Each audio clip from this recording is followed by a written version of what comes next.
And welcome back to Shabbat Night Live. We are continuing with our guests. We have a ton of great things to talk about with Kevin Fisher. Kevin, you are the president of Ark Discovery International. Your website is arkdiscovery.com. Obviously, we're going to talk about Ark things coming up, Yes. Ark of the Covenant, Noah's Ark, and we've talked about Sodom and Gomorrah in our last episode. Today, we're going to be talking mainly about, in this section, the Red Sea crossing. Something that's close to Michael's heart. We've got a photo of it behind us, and you have a video you'd like to share with us. And you're going to tell us what's going on there. Yes. Before we start the video, we have a map here of the Sinai Peninsula. Okay. Where the children of Israel, they left Egypt proper, which will be over in the Cairo area, for instance, and they traveled east across the Sinai, and then they were told to turn south, which brought them down through the Wadi Watur, through the mountains, and then the Wadi Watur emptied out onto this large beach that we see on the east side of the Sinai Peninsula, and the western edge of the Gulf of Aqaba. And that is Nuweiba. That's Nuweiba, and that's where we're headed to. That's the Red Sea crossing site. So in our video here, we're going to go down to Nuweiba from two different directions. We'll first start out here in Cairo, and then from there, we'll head over to Nuweiba. And then in the second part of the video, we'll be heading down from Eilat, Israel, down to Nuweiba. So here, we're starting out in Cairo, and we're driving through the city here. You can see it's quite large. You see the minarets and so forth in the background. So you're literally going to take us to Sinai in your car? Yes, yes. All right, this is great. This is the route. We're going to actually travel almost the route that the children of Israel took, crossing the Sinai and going over to the Red Sea crossing. Here in the background, you can see a large ancient castle there in Cairo. Of course, they have a lot of history compared to the United States. Yes, hundreds and hundreds of, if not thousands, obviously Yes. thousands of years there. And so there's a mosque that we're driving by. Our taxi's taking us to our hotel at this point. But again, more of this large ancient castle there. And so the next morning from atop our hotel, we're looking down on the streets there in Cairo, and you can see the old world and the new world together. We see this donkey cart next to the traffic zooming by, and much like what you see in Jerusalem with the old and new city. Yes, yeah. right. So the poor and then the rich, also. So from here, we're going to be taking a look across the city. From this vantage point, you can look across the city here, and atop these type of condos they have there, apartments, a lot of the locals would bring animals on top of the rooftop. Why did they do that? Such as chickens and goats. Okay. So on top of these apartments, you can look down and see goats and chickens, and you can hear them. Here you are in a city, and you can hear, chickens and goats. And here you can see a goat here on top of the building. Pasture on the rooftop. Yes, okay. and so they. From trash, a lot of these goats, they feed them trash. So from trash, they end up with milk and meat, if they slaughter the animal. Lovely. But yeah, Trash exactly, milk. Right. And so from here, we're going to look south, and in the distance, as we zoom in, we can see the pyramids at Giza, the Great Pyramid, and so forth. Right here next to the city, it's quite amazing that you could see the pyramids right next to the city from a distance. That is quite a sight. Yeah. So a lot of history here going back. And so we're headed south. We can see the bent pyramid in the distance. We got our taxi taking us down to the step pyramid, and there it is. This is the pyramid that Joseph built, Ron Wyatt thought. And the National Geographic, they mentioned some inscriptions along the Nile River, where it mentioned that Imhotep had saved his country from a 7-year famine. So does that sound kind of like Joseph? That is a little familiar, isn't it? Yes. So Imhotep built this pyramid. It's considered the first and oldest pyramid in Egypt. Wow. He built it for his king Zoser. But at this complex are some underground vertical silos which held grain. During the 7 years of plenty, they had to store the grain someplace. So a great place to store it would be underground, where it's cooler. The grain would last longer. And so at this complex here are a series of underground vertical silos. Now they had to bring the grain up, and so there's one exit point for these silos. And this is the exit point where they would go down and get the first grain out. The first grain that went in came out first. First in, first out. And so they went down these steps and carried the grain up in bags of grain. So Joseph was able to save his country. So it's the from ancient best before date system. Yes, exactly. So this made Egypt very rich, the sale of the grain. So in our graphic again here, the map, we're going to go across the Sinai, and we're going to turn south and go through the mountains to the Red Sea crossing site. That's our destination. But Solomon's seaport was on the northern tip of the Gulf of Aqaba at Elat, according to 1 Kings 9:26, and it termed this body of water as Yam Suf, or the Red Sea. That is the body of water we're heading over to, the Gulf of Aqaba. And as we're heading east out of Cairo, we're taking our taxi, and we encounter the Suez Canal that we've all heard of. And along the way here, we have to go underneath the Suez Canal. There's a tunnel going underneath the Suez. It's over a mile in length. That's one way of going through the waters on dry ground, yes, I suppose. Yes. So our driver's taking us through the tunnel here, and we've got an abbreviated video segment of it as we enter. And it's a quite nice, but it is a small, 2-lane tunnel. But then we come out the other side after driving over a mile, and we have just left Africa, and we're now in Asia. And we're going to go across the Sinai Peninsula, similar to the route that the children of Israel took. And albeit not on asphalt. Yes, right. Along the way, we saw this truck in front of us that said, "I love Jesus." Of course, we're in a Muslim country, but we thought that was interesting. That's very gutsy in a Muslim country. Right. And so we went through some checkpoints on the way, going through. Were you ever questioned about your video along the way by those in the checkpoints? Well, usually our driver would tell us to put the cameras down. Probably a wise choice. Yeah, right. We don't want to be hauled off to jail. No. So along the way, you see all the flat terrain. This would enable them to travel more quickly across the Sinai. They want to get out of Dodge as fast as possible. And 3 million people in tow, if not more. Yes. So again, we're taking video of different segments along the way. Again, you see the flat terrain as we're heading further east.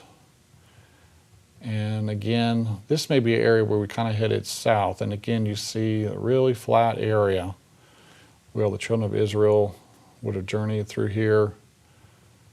They would have never suspected that they would be entangled in the desert, as the word says, encountering a Wadi Watir after seeing this. Yes, I'm sure a lot of the men that knew the area, when they turned south, they became concerned, where is Moses taking us? Right. But well, as Michael Rood points out in his video, Nueva, in the beach, you're pretty much cornered. You've got wilderness to one direction and armies to the other. Yes, right. And so in this area, we're getting closer to the Wadi Watur that goes through the mountains. Again, the flat, nice terrain. And here's the beginning of the Wadi Watur. It's a wider area, but you see the mountains on the right and the left. And plenty of room through here. It's a nice, generous, wide area. You almost wonder if they thought, great, we're going to be hidden in here, and that's going to be a good thing. Yes. But was not the case. They found out later, they came to a stop. So here's the wadi we're going to travel through to get to the large beach there. And this is where it will exit later. This is from Google Earth. Can you imagine getting millions of people through there? That would have been a feat in itself. It became tight at some point. But in the distance, we see the mountain we'll head to later in our next segment, Mount Sinai over in Saudi Arabia. But you can see the orientation of the crossing site to the Mount Sinai in this graphic here. So here we are, we're going through the Wadi Watur. We see the mountains. This is a nice wide area that we stopped. And it's still fairly passable here. Yes. Does not look like a threat at all. Right. But as it gets narrow, we can see here it's much narrower. and things were a bit congested.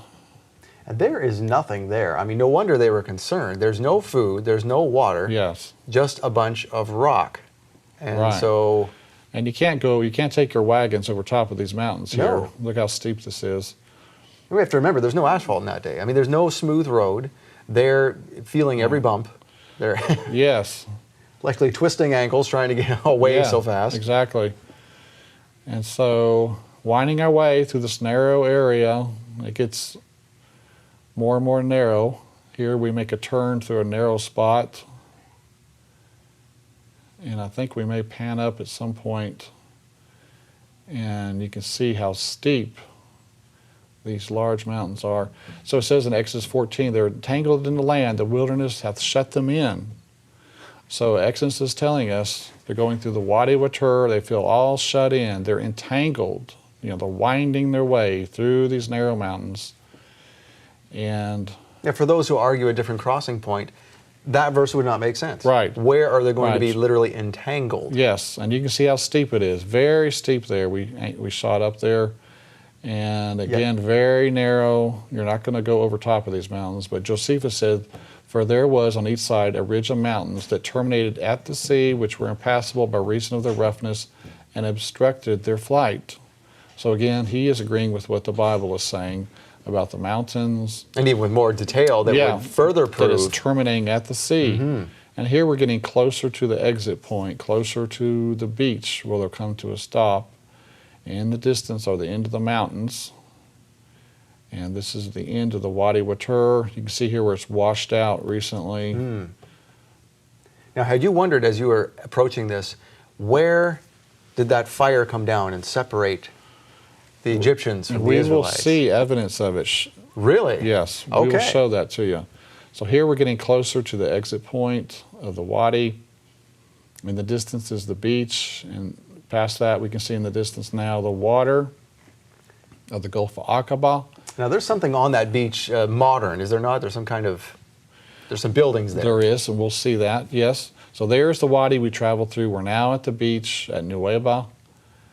And now we're going to show you the second way to get to the beach, and this would be from Israel. Here's Eilat. It's Saturday evening.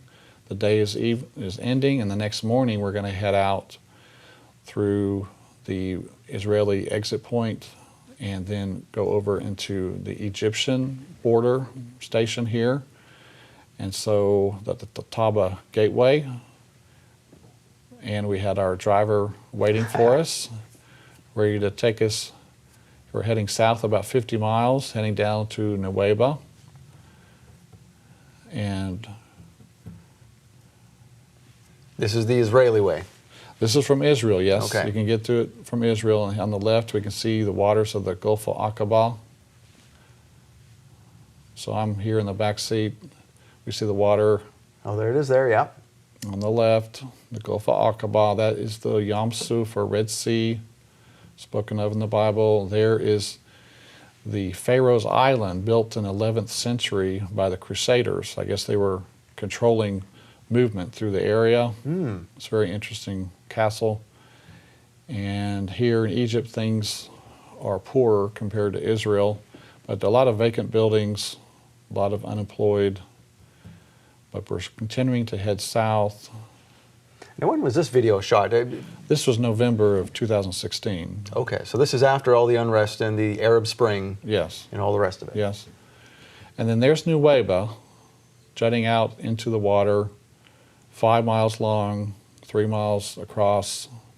So it's large enough to hold 3 million people. That is larger than one imagines seeing the photos from Yes. the aerial view. In the background there is the Wadi Watur we came out of, Okay. emptied out onto the beach here. This is from our hotel. And you can see the Wadi Watur right there. So this is what, minus the buildings, of course, this is what the Israelites saw. Yes, When they look some- back and saw the yeah. Egyptians coming. Some have called this Pihararoth, mouth of the hole or canyon, which is, it's a major point to make note of because you're exiting the mountains. So that may be Pihararoth. And then here is sunrise the next morning. You can see the beautiful mountains over there in Saudi Arabia and the sun coming up over the mountains. So very interesting. It's nice to be right there at the Red Sea crossing. And here we're panning across. You can see the mountains of Saudi Arabia. So that's where they are going, but they have no idea how they're going to get How across. they're Can gonna you do it. imagine being on that beach, looking Yes. at that, saying, Moses, what have you done? No wonder they thought that we're Yes, dead. right. But of course, Moses had full faith in God, that God would do something. He didn't know exactly what. But so here we are, taking a look, heading. That's a viewing to the north. Our guide wanted us to come to his house for breakfast. He had his goats out front. Oh, Trusty old goats that eat the trash. And so our driver here on the left, we're here at Nueva. so can people go out there like you did as on some kind of tour, or is this just something, an anomaly that you did and happened to find a driver who was willing to do it? Well, I don't know of any tours going there, formal tours, but it's mainly individuals that are going. We had to go through like 6 checkpoints to get to this spot. So you've got to be dedicated. You've got to have Yeah. a reason for going out Yes, and there's so much military there on the way to the Nueva, it can turn off a lot of visitors, tourists, I think. Mm-hmm. And that's what one of the hotel owners said. So here, our guide was giving us some tea, and then we headed out from here. We were going to head over to the pillar that marks the spot there Okay. at Nueva. And you can see the poor area of town, the Bedouins living. Now this is the pillar that has been eroded over time, not the Yes. ones that the Saudis found on the other side, which was pretty much intact. Right, this will be the Egyptian pillar we're heading toward. And it was found lying in the water. Here we can see it in the distance next to the road in the center of the video. Oh, there it is erected there. Yep. Yeah. Okay. So Ron Wyatt showed it to the authorities in 1978. The Israelis were occupying the Sinai Peninsula. He showed it to them. They brought it back from the water's edge and set it up in concrete, which was very nice. So today you can go there and stand beside this pillar. And that's all thanks to Ron Wyatt. Yeah, Essentially. And Solomon, who erected it to start with. Of course, yeah. So, the matching column on the Saudi Arabian side had Hebrew writing on it still when Ron found it in 1984 that said Solomon, Pharaoh, Yahweh, death, Mizraim, which means Egypt, water, Edom. So this was a marker marking the Red Sea crossing spot. Oh, and someone has made their own markings on it, Yes, apparently. unfortunately, but modern graffiti. But Solomon's seaport, Elath, was 50 miles to the north there at modern-day Eilat. And so Solomon, this was his area. This was his neighborhood. And so 400 years after the fact, he had these columns erected to mark the spot of the Red Sea crossing. He knew full well where this event took place. So that must have been passed down from family to family. Yeah, sure. Yep. So it's a 16-foot red granite Phoenician-style column. Beautiful. And there's obviously no writing on there. That's all been washed off now. The back side of it has been eroded away. It doesn't look this nice, and that's where probably some writing was. But that's a solid piece of granite. That's not like the Yes. Sodom and Gomorrah limestone that we saw. This is Right. It's This is very solid red granite. It's very beautiful. So from here, we can get a look at where this is in relation to the water. It's set back. The water's a couple hundred yards away. and this is the beach here essentially. Yeah, this is the crossing area right here where the water actually opened up. Wow. Yes, it's amazing to stand here. Now, is there a definite place on the other side that we can match up as to where Yes. from the beach? The column that was cut down in Saudi Arabia, the base of it is still there. Oh, okay. So if you line these up, it's 13 miles across the water. Yes. So we're traveling through the local Bedouin village here. But up to the north, before we head down to the crossing site, up to the north is Migdal, or fortress, that is at the narrowest point where the water and mountains come together, is this fortress. I imagine it was designed to limit the travelers going up and down through the beach there, heading north or south. And so this was some type of Egyptian fortress designed to control movement through the area. And inside the fort here, they had a nice well dug that would serve the soldiers here in the nice fort. And so some of the locals were following us in here, and they were showing us this well that the soldiers would have used. And some kid sitting precariously on the edge. Yeah, I'm afraid they might fall in there. And so we can look down and we can see a little bit of the water. And so that would have served them. So this was probably Migdal. And now we're getting ready to head back south to the actual crossing site.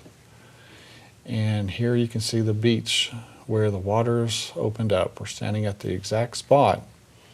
Wow. Yes, and the mountains of Saudi Arabia in the distance. Did your knees get weak sitting there? Was it an awesome thing to It was behold? quite incredible, yes, to be there. And so in the foreground, right in front of us here, is a melted beach where the sand and the stones were literally melted together like concrete. Really? This is not loose sand. This is a melted beach which the pillar of fire created when it stood here. So Separating the Egyptian army from Yeah. the fleeing Israelites. yeah. So again, this is more evidence, that confirms the location My here. goodness. Now, how did you find out about that? I had heard about it, and then I saw it myself. So here it is. You see, this rock is just infused in with the sand and the little rocks there, and this is all hardened. This is like concrete. That is amazing. Jason here is stepping on it. It's very solid. This is a different area. How did the locals explain this? I asked the hotel owner was here with us that we know, and he says, I've never seen this before. He said his hotel's in a different area, but he was amazed at what he saw. So Well, there's the evidence right there. It's solid. Right. And so a piece of it was broken off for us to look at, and you can see up close here all the little rocks and the sand. They're melted together, infused Wow. by the pillar of fire. And this goes on for some ways. This isn't just one little spot. And so Ron Wyatt went scuba diving out there, and various things have been found in the water. You can see human femur bone that is coral encrusted, which would be something you would expect. And on the left here, we see a normal one. On the right, you see the coral encrusted femur from one of the soldiers. On the top left, you see a human rib cage stuck in the coral. Now, what about people who say, "Oh, this is table coral"? It's just It's not, because it has metal in it. And so here's a horse's hoof. It's shriveled up when they took it out of the water. It's shriveled up. So again, we have horse parts, human parts. What are we seeing here? What is this coral? And so this is coral standing on an axle, and it has a raised center hub with spokes going outwards. Here's another round chariot with a raised center hub and then spokes going out, and it's got a round shape to it. Again, it's covered in coral. Do some people say that these are just modern shipwrecks? Some people have said that, but again, this agrees totally with the design of the chariot wheels. With the raised center hub and using metal detectors, there is metal in the center. There are spokes going out. This is a 4-spoke wheel with 3 spokes left. 4-spoke wheels, 6-spoke wheels, and 8-spoke wheels are found here. Of course, using the metal detector, like he's demonstrating here, all of the hubs here contain metal, and that is the design of the Egyptian chariot wheel with the metal center hub. Now here is a gold-plated wheel. There were 600 choice chariots used in the Exodus, we're told, so you would expect to find 1,200 chariot wheels here with gold, and this one is special. It's gold-plated, and 2 or 3 of these were found by Mr. Wyatt. Now we see a more shallow area where the Red Sea crossing took place. It's shallower here compared to the north and compared to the south. It's still deep. It has to be a deep area. It's 2,800 feet deep, but that gives you a 4% grade, which is manageable. Over in Saudi Arabia, you see the remains of the pillar that was found there. On the Saudi Arabian side, it was cut down by the Saudi authorities. It had Hebrew writing on it. We don't know where it is. But there in the Saudi waters, Viveka Ponton went scuba diving, and she found this beautiful chariot wheel in the Saudi Arabian waters. So you have chariot parts on the Egyptian side, chariot parts on the Saudi Arabian side. But it's not the crossing site. It couldn't be. That's what the critics would say, but you know, the evidence is here. It's real. So we rented a boat and went out with a rove, a remote operated vehicle, had a 100-foot tether, and so we were going to do some little inspecting ourselves. This is a submarine camera. Yes, for a few hours, and we didn't have days and weeks to do this. We had a few hours. We rented a nice boat here to take off. We headed down toward the south end of the beach. We're headed toward that area, and you can see the waters extending over to Saudi Arabia in the distance. And so were you stopped by the Saudi authorities like Leonard Mueller was? Sometimes they do, yeah. If they suspect you, they'll come over and see what you're up to. But so now we're in the approximate area, and we're gonna throw the drone into the water.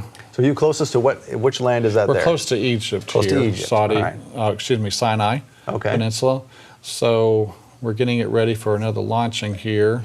So here's the camera. It's got 3 propellers, and it's giving us a live feed back up into the boat.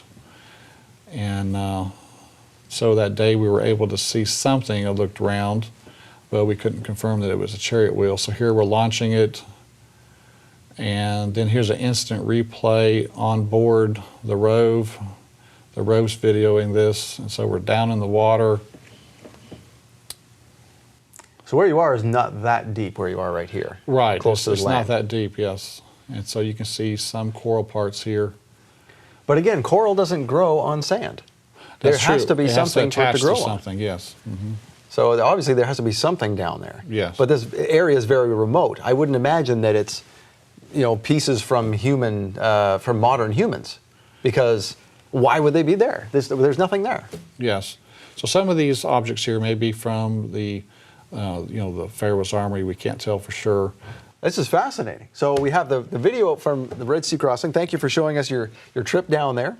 After the break, we are going to come back and talk about Mount Sinai, what's on the other side of the Red Sea crossing, so we look forward to that. For more than 20 years, Ron Wyatt spent his life and his life savings on researching and finding the real Mount Sinai, Sodom and Gomorrah, Noah's Ark, and the Ark of the Covenant. Discover the amazing truth of Ron Wyatt's discoveries in a special series from A Rude Awakening International, AD, Archaeology Discovered. Special guest Kevin Fisher walks you through every discovery in detail, including his personal verification that the sites Ron Wyatt found are real. You can see the 4 major discoveries: the Noah's Ark, Red Sea crossing, Mount Sinai, Sodom and Gomorrah. Those are visible things. Right now, you can order this fascinating series on DVD and Blu-ray. You'll get all 4 episodes as seen on Shabbat Night Live. It's not for us. God has a timing for this. It's not for us to force the issue, to try to bring it out. So the Israeli Authority, they know it's there.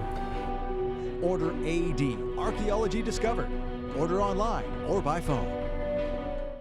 And welcome back. If you decided to support our ministry, thank you very much for doing so. You can donate anytime by going to rootawakening.tv or 888-766-3610. Again, thank you very much. Now, we're with Kevin Fisher from Ark Discovery International, and we meant to get into something before the break, and that was Kadesh Barnea. We're going to talk a little bit about that and then get into Mount Sinai. But tell us about Kadesh Barnea. This is the second location where Moses struck the rock. Okay, hold on. Wait a minute. Yes. Second location. Yes. What's that about? Well, the first location was at Mount Sinai. Okay. He was told to strike the rock, which he did. It split, the water came out. Well, they moved over to the Kadesh Barnea area, and he was told to speak to the rock. But instead, out of basically anger, he struck the rock, and the water came out.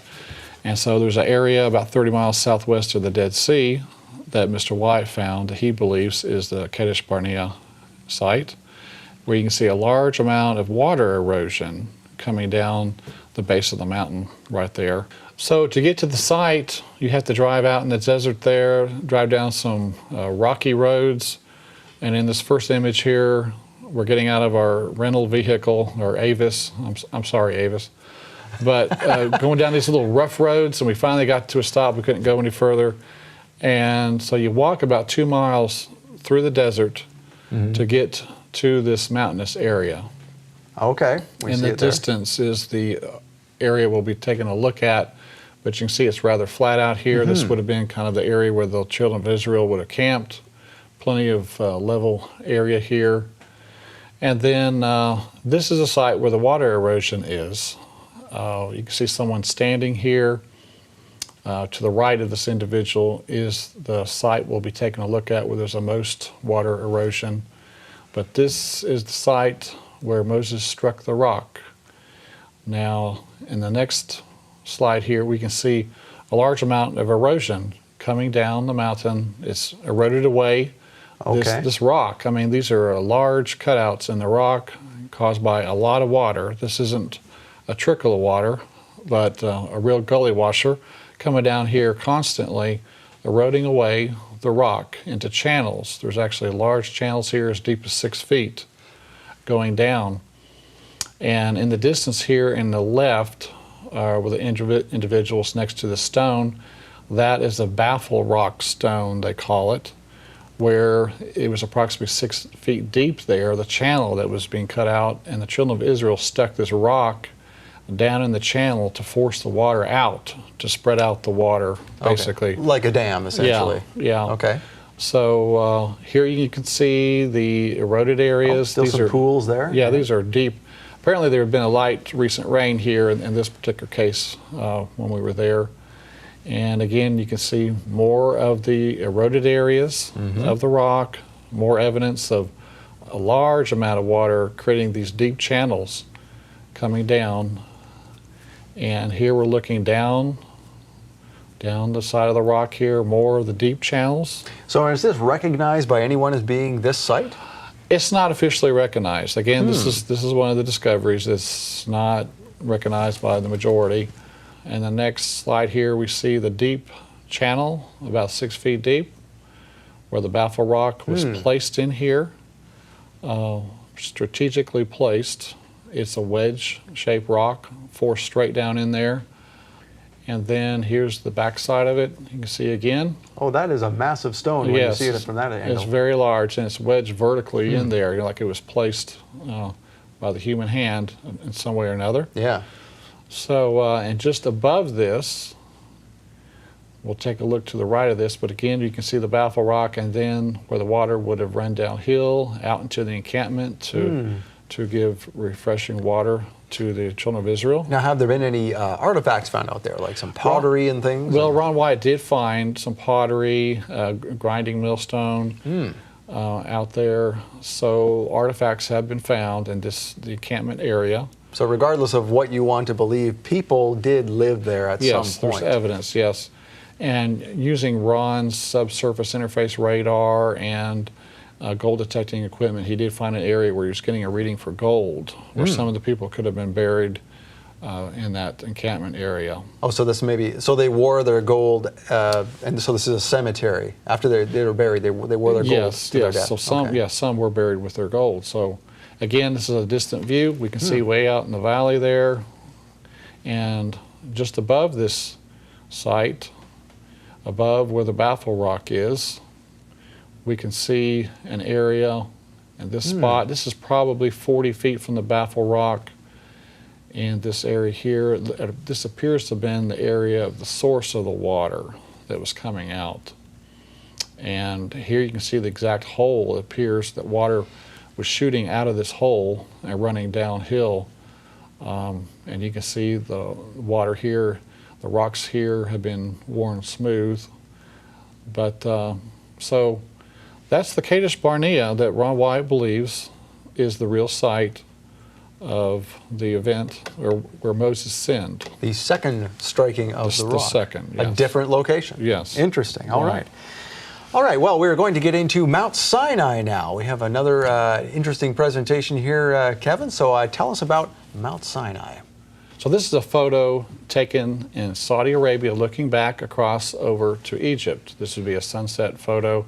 You can see the nice palm trees here in the foreground.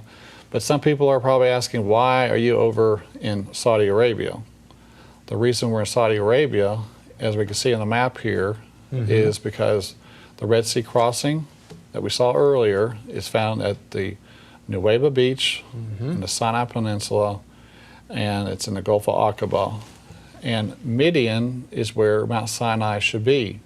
Midian is in Saudi Arabia, near the mountain here, Mount Sinai. All maps that are historically accurate will show Midian over here in this area of Saudi Arabia. Midian is where Moses fled to escape the punishment of killing the Egyptian. And 40 years later, he was at the mountain of God. And Because you will worship me on this mountain. yes, he was to bring the children of Israel back to this mountain, the fire incident with the burning bush. So he was in Midian at that point, and he was to bring the people back to that location. So we want to be looking in Saudi Arabia. So You know what I find interesting too is even though Ron Wyatt and Michael Rood and others say it's here, they're not the only ones. You have on your website some other quotes from some very knowledgeable and notable people. Yes. For example, Dr. Roy Knutson, he's a professor of biblical archaeology, says the visible evidence is quite overwhelming that the location of the true Mount Sinai has been discovered in Saudi Arabia. yes. Herschel Shanks, you mentioned Herschel Shanks to me when we were talking before the program. He says Jabal al-Laz is most likely the site for Mount Sinai. And then Dr. Dean McKenzie, who is a professor emeritus at the University of Oregon, says the evidence points to northwest Saudi Arabia as the location of the actual Mount Sinai. Yeah, so there are, quote, authorities out there that are agreeing, yes, this is the correct mountain. And this is the place where Ron, he crossed the border in 1984 on foot from Jordan into Saudi Arabia, he and his sons, and they walked through the desert. It was a very strenuous hike for them, and that's when he was taken prisoner, supposedly, being accused of being an Israeli spy. But Ron Wyatt found this mountain there, and he asked the locals, and the locals said, Jabal Musa Henna, or the Mountain of Moses is here.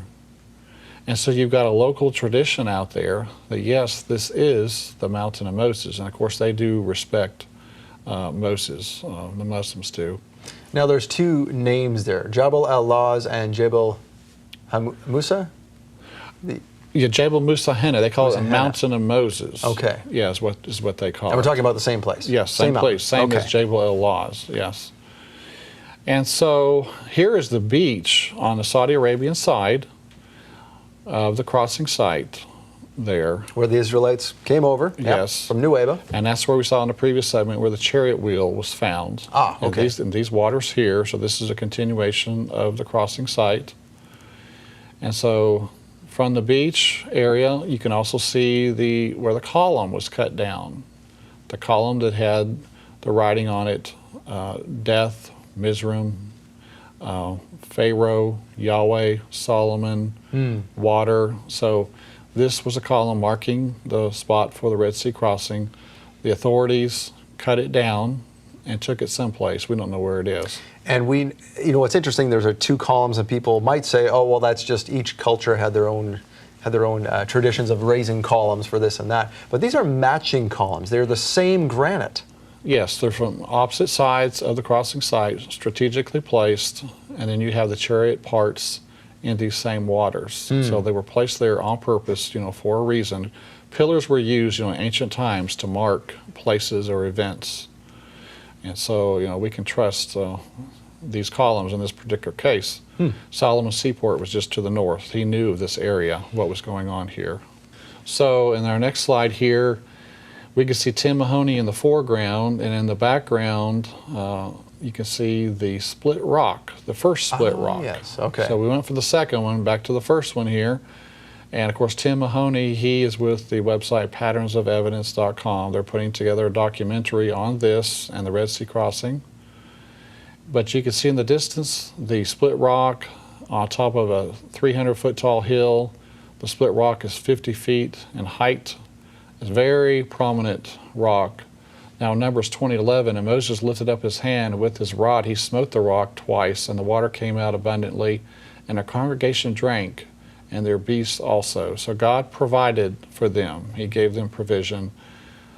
And Water for 1 million people. Yes. And probably several million so animals. Probably 3 million people, plus their livestock. So some people have been able to make it over there. The country is closed. You cannot get a tourist visa. So to get into the country is very difficult. And then getting out to the site, you have to have permits usually just to get to that area. But here you can see the split rock where you can see a large amount of water erosion. A large amount of water erosion coming down from the rock. In the foreground here, you can see channels being cut into the rock. The water has eroded the rock to a smooth surface here. And this is the rock that in modern Western times that Jim and Penny Caldwell, I mean, the Bedouin have always known this is here, but this is where Jim and Penny Caldwell discovered this one. Yes. After Ron discovered the mountain, Jim and Penny went out there and they also found this rock. So very, very large rock. The split in the rock is so large you can actually walk through it. You know, and a large amount of water erosion inside the rock itself. Here you can see how it stands out prominently above the peak there. And so here you can see the split in the rock where a person could walk through it. When God split it, it sure split, and then the water erosion coming up out of there, spewing up, it created more space probably in the rock, eroding it away. And you can see water erosion coming down from the rock. Yeah, and even if you saw this and you were a skeptic and said, well, that rock has always been split, or it's a natural outcropping, and that erosion is wind erosion, well, you're not going to have wind erosion flowing down in a pattern similar to what water would create. Yes, this is definitely water erosion coming down. Again, this is a desert area, very little rainfall at all out here, and yet all this water erosion you can see on the rocks coming down from this giant split rock. So God did provide water for them lovingly, even though they were impatient and rebellious, kind of like us, I guess. Aren't we all? Yes. Yeah. So in our next slide, you can see Ross Patterson. He's standing next to the split there in the rock. Now, those who are not familiar with Ross Patterson, who is he in relation to all of this? He's a friend of mine in New Zealand who also promotes Ron Wyatt's work. Oh, very good. Presentations, and he was able to make it out there. And so our next slide, we can see the altar Jehovah Nissi in the foreground. And in the background, we can see the split rock once again standing up. Very prominent rock in the background. And so this is an altar of some kind this mentioned here. in the Bible, yes, this altar. So again, this is matching the biblical account once again. And there's also some circular rock formations. I don't know if they held the bottoms of the tents down or something, but you see some round rock formations where the children of Israel were encamped in this area. That's similar to what we find in North America with the Cherokee Indians and such across the country, that in certain areas where they would camp, there's these circles where their tents were. Okay, yeah. At different times of the year, yeah. Sure, yeah. So over on the other side of the mountain is the front of Mount Sinai, and you can see in the distance the blackened peak of the mountain. Once again, the Bible says that the mountain was a smoke. It was on fire. And so the mountaintop here is blackened. When you walk up to the top of the mountain, several people have, you turn the stone over, the top of it's black, the bottom of it is brown. Really? So there's evidence that it was burned on top, and the natural color is on the bottom, and it's brown. Now that answers a question I was going to ask, and you've already answered it, because I have heard a secondary theory that this is just a different type of rock. It's a black rock that happens to have this line right at a certain point near the peak. Yeah, but that's not the case. Yeah, this is a burned mountaintop, because underneath it, it is brown material. So it's actually a day hike to make it to the top of the mountain and to make it back down, strenuous walk. But people have been up there and they've seen the blackened, burned. And that is the tallest mountain in the area. It is. The upper 2/3 of Saudi Arabia is the tallest of mountains. And that's another clue that ancient historians have said, that it was the tallest of mountains in Midian. And that's what it is. Here it is from Josephus. We were just looking at that now. Josephus said that Mount Sinai was the highest of mountains in the city of Midian, which is just outside of Al-Bad. Yes, Al-Bad is 15 miles to the south. Okay. And Al-Bad is where Jethro is from. On some maps, you'll see the name Jethro next to Al-Bad. And the caves of Moses are there also at Albad. And also Philo said that Mount Sinai was located east of the Sinai Peninsula and south of Palestine, which puts it again in this vicinity. Again, we're in the correct location. So you have all these ancient historians identifying the site, and you have the Bible saying Mount Sinai in Arabia, Galatians 4. So it's pretty incredible. It's been lost for so many millennia, and yet here it is coming out near the end of time for a demonstration of truth for mankind. So Exodus 19, and Mount Sinai was altogether on a smoke, because the Lord descended upon it in fire, and the smoke thereof ascended as the smoke of a furnace, and the whole mount quaked greatly.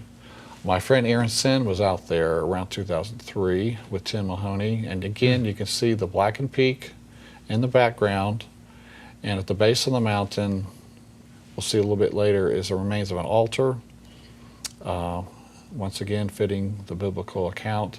You can see a guardhouse on the right edge of this photo. They put a fence around the front of the mountain, and a guardhouse and a sign telling people to stay away. This is an archaeological area. So the Saudi authorities are recognizing this as an archaeological site. Well, having put that much effort into it, they know. Yes. They know darn well what this is. Sure. And then another photo here from a distance further back from the mountain. You can see, again, the encampment area, and the left side of the photo in the distance, that's an area where Elijah's cave is.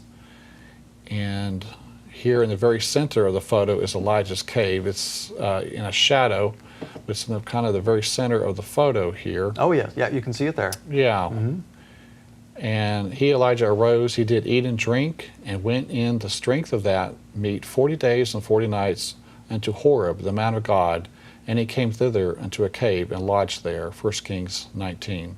Now, how many people would catch on to that this is the same? Because we hear of Elijah's cave, but normally you wouldn't tie the two together. You wouldn't stop at Mount Horeb. Oh, yes, that's right. This is the same place.